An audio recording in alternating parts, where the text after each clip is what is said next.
We've got KJ Carson filling in for Mm. Michael Jenkins. KJ, we were just talking about like the state of sports betting and how it Yeah. is much more, I'm not going to say professional, but it's just like Yeah. much more clean feeling as opposed Right. to even like 10 years ago. Because I used to work for a handicapping company. And when I told Yeah. people this, you could see like the look on their faces. And they were like, is that legal? And I'm like, yes, I was living in Las Vegas.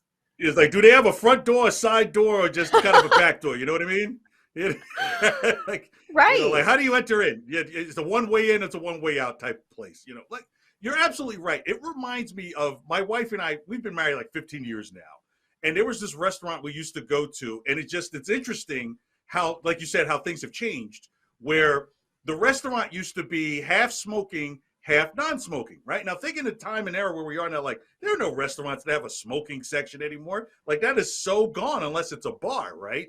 But it was like the smoking section was in the front of the restaurant. So you, like, I was like, I have no problem with two sides of it, you know, one being smoking, one being non-smoking. But why would you put the smoking section at the front entrance of the restaurant? Like, you have to walk through the smoke to get to your non-smoking table. It was the weirdest thing. So yeah, it's like the smoking section seems to have been removed from the restaurant, right? Like, you can still have your meal, you can still do the things you're doing, but you don't have to worry about like screaming to somebody, hey man, what did I tell you about putting your butts out on the floor?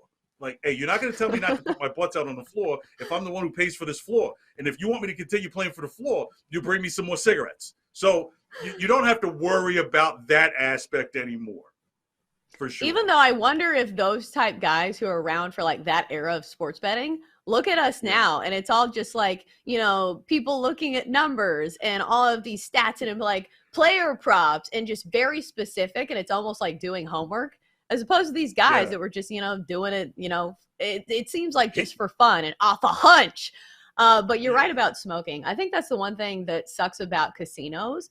I think a lot of them still allow smoking. Because I remember when I was pregnant and living in Las Vegas, you would be sitting at a table and then somebody just comes up to you and just lights a cigarette. And you're like, all right, I'm pregnant. I'm going to have to leave because you want to smoke. But one of the few places. What do you have on Oakland for me? Right. and you say, ma'am, I actually think that Oakland won't cover the spread this week. Okay, thank you. You have any more Pall Malls on you? You know, so like a Pall Mall. Yeah, that's, I mean, blue hair and Pall Malls in Vegas. Yeah, you're absolutely right. Look, at the end of the day, a lot of these guys that are into it now, they'd be good earners, but they're just not tough enough for these streets. You know, like, I couldn't get them to collect. Like, well, and nowadays, I feel like people are doing it recreationally. Like, nobody's putting their car note in the pile when betting on these games. It's people betting like $10 a game. So we welcome bettors of all types here on the Daily Tip presented by BetMGM. We're not going to unit shame you. Don't be coming to me with that weak slip.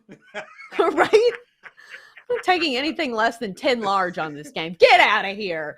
Go back to your wife. Go ask your mom. Go borrow some money from your mom. That's not going to make me any money. Shoot, get away from me.